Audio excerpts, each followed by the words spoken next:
कोष प्रवाह विवरण पर ये चौथा वीडियो लेक्चर है और इसमें आज कोष प्रवाह विवरण की जो समायोजन है वो करवाए जाएंगे और ये बीकॉम पार्ट सेकंड के विद्यार्थियों के लिए है। ईएफएम सेकंड वित्तीय प्रबंध यानी फाइनेंशियल मैनेजमेंट, और मैं हूं डॉक्टर मनुषद पाठक, ईएफएम विभाग, एसआरएलएस राजकीय महाविद्यालय काला डेरा जयपुर। आप सभी विद्यार्थियों का हार्दिक स्वागत और अभिनंदन करता हूं। तो प्रिय विद्यार्थियों, प्रारंभ करते हैं अपन कोष प्रवाह विवरण पर। ये चौथा वीडियो लेक्चर है और इसमें purchase and sale of fixed assets जो सबसे महत्वपूर्ण समायोजन है उसको अपन आज समझेंगे। देखिए, purchase and sale of fixed assets में जो फिक्स्ड एसेट का खाता माना जाता है उसके आधार पर ये ज्ञात किया जा सकता है कि फिक्स्ड एसेट परचेज हुआ है या सेल हुआ है। जो फिक्स्ड एसेट से संबंधित तमाम प्रकार की सूचना है, जैसे डेप्रिसिएशन है, उसकी पोस्टिंग करने के बाद जो फिक्स्ड एसेट का जो ओपनिंग बैलेंस, जैसे आप जानते ही हैं, क्योंकि एसेट का है तो इसलिए ओपनिंग बैलेंस डेबिट साइड की तरफ आएगा और क्लोजिंग बैलेंस जो है वो क्रेडिट साइड की तरफ आएगा। और डेप्रिसिएशन की एंट्री करने के बाद जो बैलेंसिंग फिगर अगर आता है वो डेबिट साइड की तरफ आता है तो परचेज है, और परचेज है तो यूजेस में दिखाएंगे। और बैलेंसिंग फिगर क्रेडिट साइड की तरफ आता है तो इसका मतलब सेल है, और सेल है तो अपन सोर्सेज में दिखाएंगे। जैसे यहां पर एक उदाहरण दे रखा है, उसे समझ आप जाएंगे। Extract from the balance sheet of a company are, balance of a machinery account 1 April 2010 को ओपनिंग बैलेंस दे रखा है 2,77,500। 31 मार्च 2011 को दे रखा है 3,60,800। Balance of profit and loss account दे रखा है 1 अप्रैल 2010 को 1,25,600। मार्च 31 को 2011 को दे रखा है 2,92,300। इंफॉर्मेशन दे रखी है, it is further inform that depreciation amount to rupees 55,000 was written off during the year, and a machine whose book value was rupees 11,000 was sold for rupees 800-600. Ascertain the amount of sources and uses of fund. हमको sources और uses of fund कितना होगा उसको निकालना है। 55,000 depreciation दे रखा है, book value जो 11,000 रुपये दे रखी है एक मशीन की पार्ट की, उसको 8,600 के अंदर जो है उसको बेचा गया है। ये इंफॉर्मेशन दे रखी है। इसके आधार पर आपको जो है वो सोर्सेज और यूजेस में कितना राशि आएगी उसको बताना है। तो आगे अपन खाते के द्वारा इसको समझाएंगे। देखिए, यहाँ पे 2 प्रकार के खाते बनाए मैंने, एक तो मशीनरी अकाउंट, एक एडजस्टेड P&L अकाउंट। इससे पता लग जाएगा अपन को। जैसे मशीनरी अकाउंट जो है उसमें जैसा आपको बताया है, क्योंकि फिक्स असेट है, इसमें opening balance to balance BD debit side की तरफ आएगा 2,70,500 और closing balance by balance CD credit side की तरफ आएगा 3,60,800। इंफॉर्मेशन क्या दे रखी है कि मशीन बेची 8,600 में, तो बाय बैंक अकाउंट 8,600, ये आपका सीधा सोर्सेस में चले जाएगा। इसकी बुक वैल्यू थी 11,000 और बिकी 8,600, तो उसको लेस किया तो ये क्या हो गया, लॉस हो गया 2,400 का। तो बाय एडजस्टेड P&L में ट्रांसफर होता है लॉस ऑन फिक्स्ड एसेट्स, तो ये loss on sale of fixed asset to machinery account करके अपन 2,400 यहाँ लिख दिया अपन। इसके बाद आपका दे रखा है कि मशीनरी पर जो डेप्रिसिएशन है वो कितना है, 55,000। तो बाय एडजस्टेड P&L में ये 55,000 जो डेप्रिसिएशन है वो अपने ट्रांसफर कर दिया। तो एडजस्टमेंट में ये आ गया टू मशीनरी अकाउंट डेप्रिसिएशन 55,000। अब इसका टोटल कर लीजिए आप इस साइड का 4,26,800, इसमें से इसको लेस करेंगे 2,77,500 को, तो बैलेंसिंग फिगर आता है 1,49,300। तो इसको लिखेंगे टू बैंक अकाउंट, और ये क्या है, परचेज है। बैलेंसिंग फिगर क्या है, परचेज है, और परचेज है तो कहाँ जाएगा, यूजर साइड की तरफ चले जाएगा। अब आ जाइए एडजस्टेड P&L में। एडजस्टेड P&L में इसका टोटल कर लीजिए इस तरफ का 3,49,700 आ जाएगा। इसको ये जो बैलेंस दे रखा है इसमें से लेस कर दीजिए। अगर इसको लेस करेंगे तो बैलेंसिंग फिगर आ जाएगा बाय फंड फ्रॉम ऑपरेशन 2,24,100, और ये कहाँ जाएगा, सोर्सेज साइड के अंदर चल जाएगा। तो आप समझ गए होंगे सोर्सेज साइड में कौन कौन से जाएंगे और यूजर साइड में कौन कौन से आइटम सम्मिलित किए जाएंगे। इसको और समझ लेते हैं इसी समायोजन को।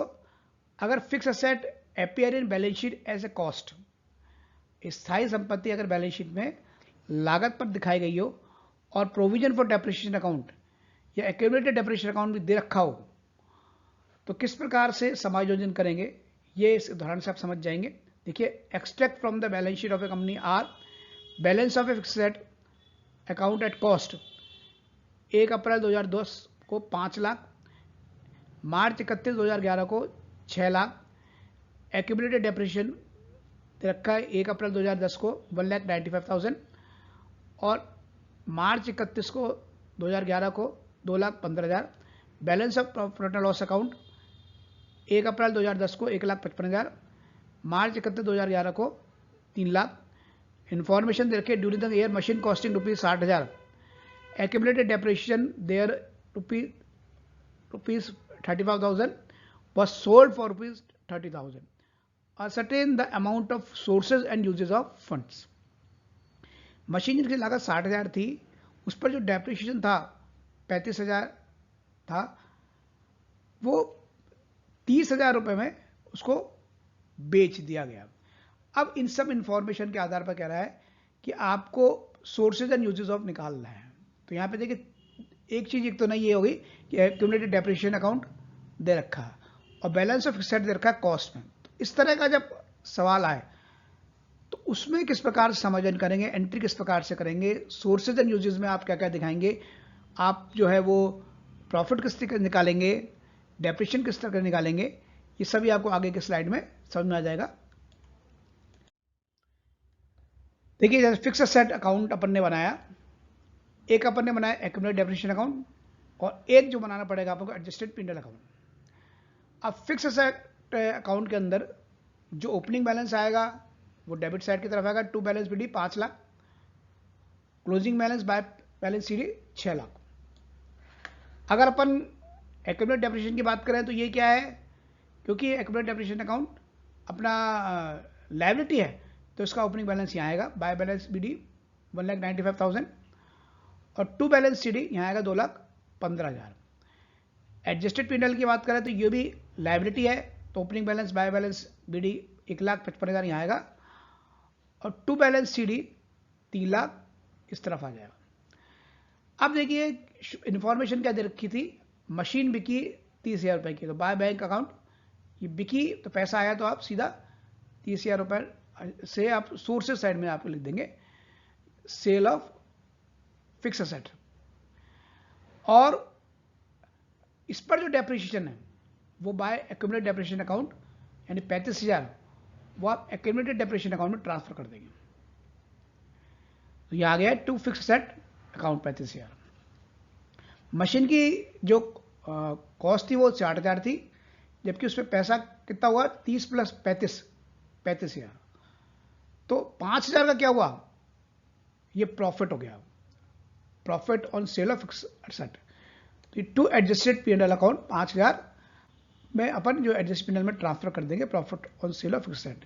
तो यहाँ आ जाएगा by fix asset profit on sale 5,000। ठीक है, अब देखिए इन तीनों को आपने ऐड कर लिया तो 6,65,000 आया, और इधर जो है वो आपने 5 लाख और 5,000 दोनों को ऐड किया, इसमें से आपने इसको लेस किया तो बैलेंसिंग फिगर आया टू बैंक अकाउंट 1,60,000। तो ये क्या है, परचेज हो जाएगी, परचेज ऑफ फिक्सड, और ये यूज साइड में चले जाएगा। अब आइए एक्यूमुलेटेड डेप्रिसिएशन अकाउंट में। यहां आपने टोटल कर लिया 2,50,000 और ये इसका जो बैलेंस दे रखा है इसमें से लेस कर दिया। जब इसमें से लेस किया तो बैलेंस फिगर आया, ये पूरा डेप्रिसिएशन है, यानी पूरा जो फिक्स एसेट पर डेप्रिसिएशन है वो एक्यूमुलेटेड डेप्रिसिएशन अकाउंट से निकलेगा। तो by adjusted P&L depreciation balancing figure है 55,000 और ये 55,000 अपन एडजस्टेड P&L में ट्रांसफर कर देंगे टू एक्यूमुलेटेड डेप्रिसिएशन अकाउंट 55,000। इसको आपने ऐड कर लिया 3,55,000, ये बैलेंस और प्रॉफिट जो सेल ऑफ फिक्सड इसको ऐड कर लिया, इसमें से इसको लेस किया तो ये आया balancing figure by fund from operation 1,95,000 और इसका टोटल कर लिया। तो ये आपका जाएगा सोर्सेज साइड में, फंड फ्रॉम ऑपरेशन। अब देखिए प्रोविजन फॉर टैक्स का भी देख लेते हैं अपन, कैसे करते हैं अपन। प्रोविजन फॉर टैक्स को करने का दो तरीका है, एज ए करंट लायबिलिटी मान लें या as an appropriation of profit मान लें। अगर एज ए करंट लायबिलिटी मानते हैं तो आप statement of change in working capital में इसको आप दिखा देंगे, और जो नीचे की इंफॉर्मेशन दे रखे जो भी इससे संबंधित उसको आप इग्नोर कर देंगे। अगर as an appropriation of profit मानते हैं यानी फिक्स्ड लायबिलिटी मानते हैं तो इस तरीके से करेंगे। जैसे उदाहरण देखिए, प्रोविजन फॉर टैक्स 31/3/2010 को दे रखा है 10,000 और 2011 को दे रखा है 15,000। Tax paid during the year दे रखा है 2 lakh, tax paid during the year देखा 2,500। ओपनिंग बैलेंस क्योंकि ये लायबिलिटी है तो by balance PD credit side की तरफ आएगा 10,000 और टू बैलेंस सीडी 15,000 जो है डेबिट साइड की तरफ आएगा। इंफॉर्मेशन देखिए टैक्स पेड 2,500, तो टू बैंक टैक्स का भुगतान किया 2,500 का, तो पेमेंट ऑफ टैक्स हुआ तो यानी पैसा गया तो ये कहाँ जाएगा, ये चले जाएगा यूजेज साइड में। और ये जो बैलेंस फिगर है by adjusted profit and loss account में चले जाएगा 7,500, ये प्रोविजन हो जाएगा 7,500 और एडजस्टमेंट अकाउंट में चल जाएगा। तो इस तरीके से आप एडजस्टमेंट करेंगे जब प्रोविजन फॉर टैक्स को आप फिक्स्ड लायबिलिटी मानेंगे। एक प्रपोज डिविडेंड का भी देख लेते हैं। प्रपोज डिविडेंड के भी तरीके दो है। एज ए करंट लायबिलिटी अगर मानते हैं तो statement of change in working capital में इसको दिखाएंगे और उस हिसाब से इसकी एंट्री करेंगे। अगर as an appropriation of profit मानते हैं यानी फिक्स्ड, अगर इसको लायबिलिटी मानते हैं तो इस तरीके से करेंगे। जैसे देखिए आप प्रपोज डिविडेंड दे रखा है 31/3/2010 को 5,000, 2011 को 10,000, dividend paid during the year दे रखा है 1,000। ये भी लायबिलिटी तो ओपनिंग बैलेंस इस तरफ आ जाएगा, बाय बैलेंस पीडी 5,000 और टू बैलेंस सीडी 10,000 यहां जाएगा। डिविडेंड पेड कितना है टू बैंक अकाउंट 1,000 है, यानी पेमेंट किया है डिविडेंड का 1,000 का, और ये पेमेंट किया है तो पैसा गया तो आप यूजर साइड में चल जाएगा।